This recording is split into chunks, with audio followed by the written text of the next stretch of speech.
There is one cure, and probably only one cure to all of this. You know what that cure is? Winning basketball games. Very simple. You win, the conversation changes everything. Like I said, the thing with Trae Young, he won, the conversation changes. Like it ain't that difficult. You win basketball games, already the narrative is going to change. That's true. It ain't a very hard concept to understand. It's not a hard concept, but you can win games and still then people still gonna be like not being consistent sometimes. I'll give you a perfect example. Let James Harden have 2 championships right now. Do you really think people would say all the shit they saying about him? Absolutely not. If James Harden walked into training camp with looking the way he was, people was talking about that shit, but he had 2 championships and mad MVPs, people wouldn't be saying a word. Hell, some people might support it. Hey, if that's what you gotta do to prepare, hey, rock out, bro. I ain't about to say shit. The hell? You winning. But when you're not winning, all of a sudden it's like, hey man, what we on? Win. Yeah. Win. That's all it comes out to. Win back. Now the only person, I hate to say this, Kevin Durant. Yeah. That's the only person that I feel unfortunate that people will say the Brooklyn Nets could literally go 82-0. And there would be people that would say, well, you know what? They didn't win every game by double digits. That would that's the truth. It's crazy. The Brooklyn Nets could literally go 82-0. And crazy. People would still question, like, well, they didn't win every single game by at least 10 points. It's crazy. It's crazy. And I think another player that's close and not on the craziness of the people that hold Kevin Durant this level of lack of consistency. Paul George. I think really. Yeah, I think Paul, and I'm gonna say Paul George because like I've heard this since the first month of the season. I've heard Rudy Gobert should be in MVP conversations. I've heard, you know what I'm saying?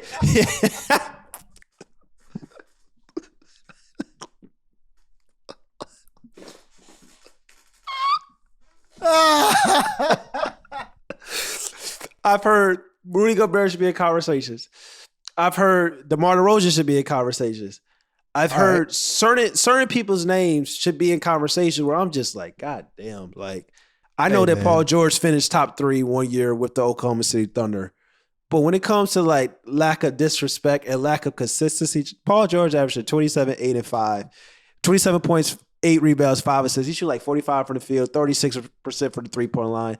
Being the number 1 option with the Los Angeles Clippers, and let me tell you something. They got players on their team that can't put the ball in the basket. Like he's doing everything. I haven't heard once this entire year. You know what? Paul George should be in MVP conversation.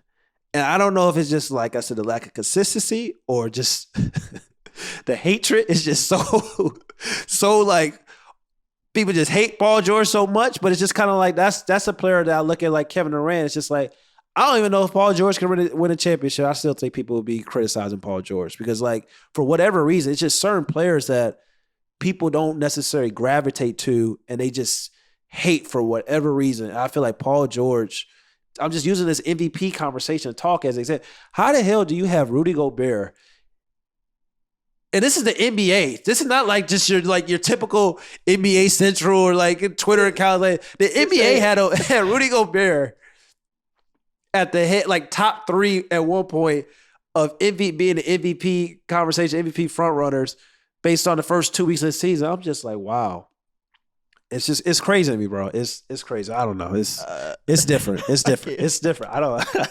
You know what though? Hey, one thing I will say about Rudy, he got the bag, didn't he? Got that money, so I ain't mad at him. But yeah, when we have conversations about most valuable player, that's I don't never want to hear his name. Never. It's just it's funny. Like in a way, and when you receive the most valuable player of the year award, in a way, it's almost like folks are saying like, "Yo, you had the best 365 days from a basketball perspective of anybody else in the entire world." I think that's a good like metric to start using and thinking of because I feel like that's some real shit. Like, yo, 365 days went by on the calendar year, and we are stating that of those days, you were the best player to ever dribble a basketball.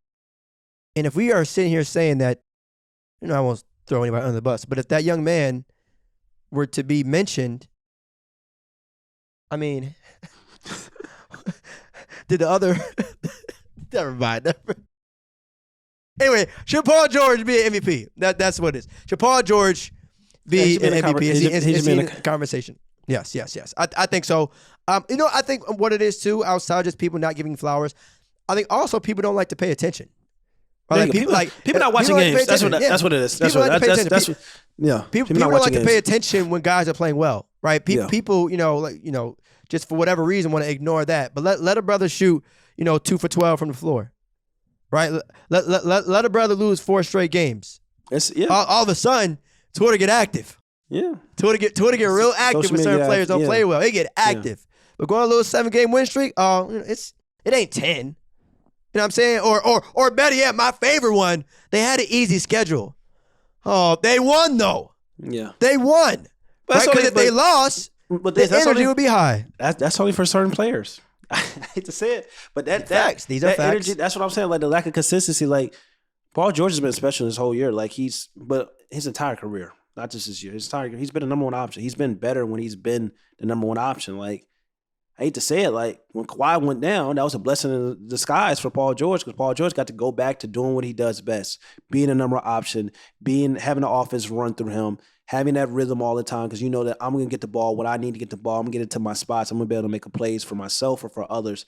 He was the number one option with OKC with Russell Westbrook. That he had a top 3 MVP finish towards the year. He was number one option with the Indiana Pacers. He led them to multiple Eastern Conference Finals trips. He was the number one option last year in the playoffs with the Clippers. Once Kawhi went down, he led them to their first ever Western Conference Finals appearance. Like, Paul George deserves his respect. And it's just like, for this year, he's an MVP conversation. He should be. And just for his entire career, Paul George is stamped. I don't care what people say. People may not like it. People may hate it. But it is what it is because I'm just tired of the lack of consistency, man.